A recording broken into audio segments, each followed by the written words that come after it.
연방 정부와 이제 주정부는 돈을 엄청나게 풀고 있어요. 그러니까 굉장히 아이러니한 상황이죠. 첫 번째 이유예요. 인플레이션이 푸드 인플레이션이 좀 내려왔는데 여전히 다른 가격은 지금 intolerably high. 그러니까 막 좀 못 참을 정도 높다. 미쳐 날뛰고 있다. 이런 표현이에요.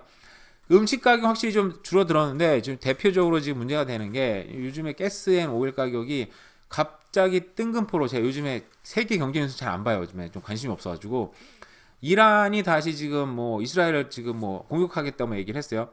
제가 그냥 언뜻 생각하기에 능력도 안 되고 지금 뭐 특별히 막 이슈가 없는데 미국도 말리고 있는데 나서는 건 뭐 나름대로 이익이 있긴 있겠죠. 어쨌든 지금 다른 물가들은 여전히 비싼데 다행히 이제 푸드 인플레이션은 좀 줄어들었다. 근데 이것만 줄었지 다른 인플레이션 여전히 높기 때문에 인터레스트 레이트를 컷다운하면 문제가 홈 바우징이 프렌지 된다. 그러니까 이거는 좀 미친 표현이에요. 이거는 좀 홈 가격 다시 부동산 가격이 막 폭등할 거 미친 듯이 올라갈까봐 지금 걱정이 된다라는 얘기인 거예요. 지금 그러니까 이게 직접적으로 지금 수요가 좀 여러 번 얘기했지만 수요가 지금 여전한 상황인데 인구가 많이 늘었잖아요. 수요는 여전한 상황에서 부동산 가격이 생각보다 안 떨어지고 있어요. 그러니까 소위 말하는 그 구매력, 어포더빌리티는 지금 계속 떨어졌는데 집 가격은 그대로 있는 거예요. 근데 이 상태에서 예를 들어서 금리가 떨어져서 구매력이 올라가기 시작하면 당연히 집 가격은 상승이 되겠죠.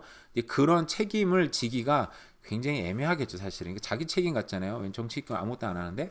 어쨌든 간에 그런 것도 있고요. 그리고 inflationary population growth. 그러니까 이게 인플레이션 그러니까 인구에도 지금 인플레이션이 있다. 되게 재밌는 표현이었어요. 이게 지금 계속되고 있는데 여기서 다시 또 금리를 또 다운시키면 경기 침체가 아직 오지도 않았는데 경기가 너무 핫해지면서 또 다른 문제가 일어날까봐 지금 컷다운 할 수가 없는 상황이고 근데 문제는 자 페더럴 가버먼트랑 프로비덴셜 가버먼트가 자 여전히 지금 돈을 엄청나게 풀고 있다라는 거. 그러니까 맥컬럼 총재도 얼마 전에 얘기하기를 뱅크 오브 캐나다랑 은행 어떤 그런 정책과 각 뭐 주정부 그리고 연방 정부 정책이 다르면 안 돼. 우리가 다른 방향으로 노를 저으면 안 돼. 그러니까 여기 나오잖아요. rowing in the opposite direction 하면 안 되는데 실제로는 연방 정부와 주정부는 돈을 엄청나게 풀고 있어요. 그러니까 굉장히 아이러니한 상황이죠. 중앙 정부에서는 이 자산을 이제 축소시키면서 금리를 올렸잖아요. 그래서 이제 시중에 있는 돈을 빨아들이려고 생각을 했는데 문제는 정부에서 한쪽에서는 또 돈을 막 풀고 있어요. 자, 내년에는 그 46.8 빌리언 달러를 이제 정부 예산으로 했는데 그게 요번에 나온 40.1 빌리언 달러보다 무려 뭐 거의 뭐 6 빌리언 달러가 높은 재정이 다음에 이제 책정이 됐어요. 그러니까 여기 보시면 매 년마다 4.6 빌리언이 이제 돈이 부족했고 돈이 이제 이번에 이제 9.8 빌리언 달러가 또 부족할 것 같고 이런 정책들이 지금 돈을 쓰는 정책들이 계속 나오다 보니까 매년 이제 그 정부 예산이 부족한 거죠. 부족한 예산은 뭘로 때울까요? 우리가 세금을 다 냈는데도 부족한 예산이 나온다는 거예요. 그럼 뭘로 할 것인가? 당연히 이제 채권을 발행을 하겠죠. 채권이 발행이 돼서 채권을 통해서 돈이 생기면 시중에 들어오면 그게 이제 결국 인플레이션을 이제 야기시키는 아주 주요한 요인, 경보에서 발생되는 아주 주요한 요인인데 은행과 더불어서 양대 산맥인 건데 지금 사실상 정부에서는 지금 많은 인플레이션을 야기를 시키고 있죠. 지금 7월 총선을 앞두고 있는 상황에서 예를 들어서 6월 달에 이제 컷다운 한다는 얘기가 많이 있었잖아요. 예를 들어서 6월 달에 그 금리를 떨어뜨린다라고 보면 그때 직후에 갑자기 막 부동산이 폭등은 아니고 조금 오를 가능성이 있어요. 그럼 기사화가 되겠죠? 그럼 그게 지금 정부의 이거 표가 도움이 될 것인가? 저는 개인적으로 아니라고 생각을 해요. 아무래도 지금 정부에서 대부분 발표하는 자료들이나 이런 부동산 정책은 렌트를 사는 사람들을 위한 정책들이 많은데 만약 금리가 떨어져서 부동산 가격이 다시 오르기 시작한다는 그런 뉴스가 나오기 시작을 하면 정부에는 좋지 않기 때문에 6월 달에도 금리가 안 떨어지지 않을까라고 조심스럽게 저는 그냥 제 생각을 그냥 얘기하는 것 뿐이에요. 누구나 다 내 집을 갖고 싶어 하는 거는 너무 당연한 소망이고 특히 이민자로서는 더 그게 심한 거. 왜 남의 나라까지 사는데 고향도 아닌 나라에서 내 집도 없는 그 서러움이 너무 크잖아요. 그래서 어쨌든 정부에서 나온 정책입니다. 되게 좋은 정책인 것 같아요.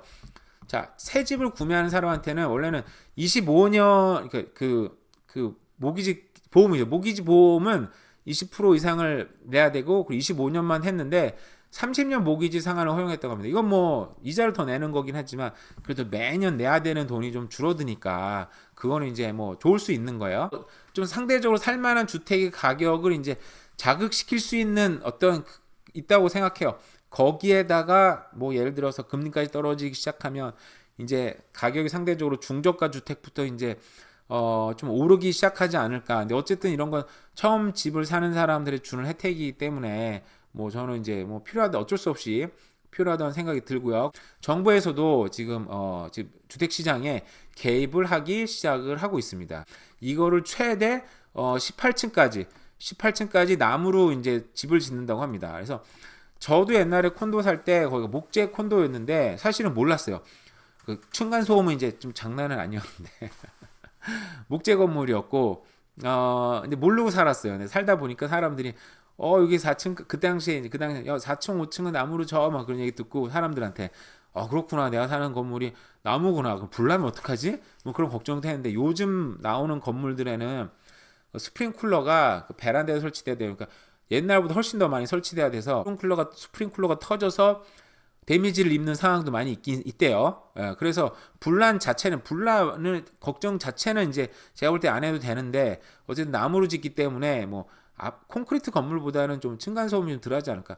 근데 제가 있는 콘도도 콘크리트인데 층간 소음은 아니고 옆에 소음이 장난이 아니에요. 그래서 이거 참, 저도 이제 싱글홈 살다 오니까, 여기 이제 저도 타운홈 사니까 다른 집하고 약간 분쟁들이 있어요. 뭐 제가 직접적으로 관여되는 건 아닌데 그거 보면 좀 되게 좀 피곤하거든요. 그래서 역시 싱글홈 최고에 하는데, 저런 콘도 사는 거는 그런 건 좀 감안하고 살고, 그리고 콘도 살 때 소음에 예민한 사람들인데 저도 소음이 예민하지 않다고 생각했는데 막상 소음을 겪어보니까 예민해질 수밖에 없는 문제인 것 같아요. 그래서 저런 데는 차라리 귀마개 있잖아요. 귀마개 이게 꼽고 잠잘 때도 자고 사는 게, 자기가 확 적응해 버리는 게 좋다는 생각이 듭니다.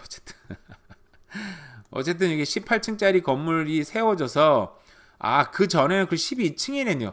12층도 대단한데, 12층 짓는 것도 대단하다고 생각이 드는데, 근데 12층짜리 목재 건물이 거의 없지 않나요? 이거 이제 밴크 오브 캐나다가 금리를 내리기 힘든 이유들 여러 번 얘기했죠. 그리고 정부에서도 이제는 본격적으로 약간은 주택 정책에 약간 좀 더 관여를 하고 있다라는 생각이 듭니다.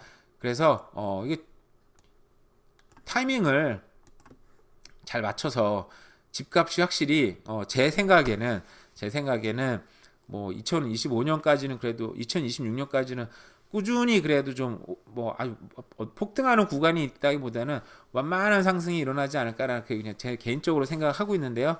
뭐 제 생각일 뿐입니다, 여러분. 제 말을 믿지 마시고 여러분도 나름대로 리서치하시고 공부하시고 생각을 하셔가지고 여러분 나름대로 어떤 시나리오를 생각하시면 좋을 것 같아요.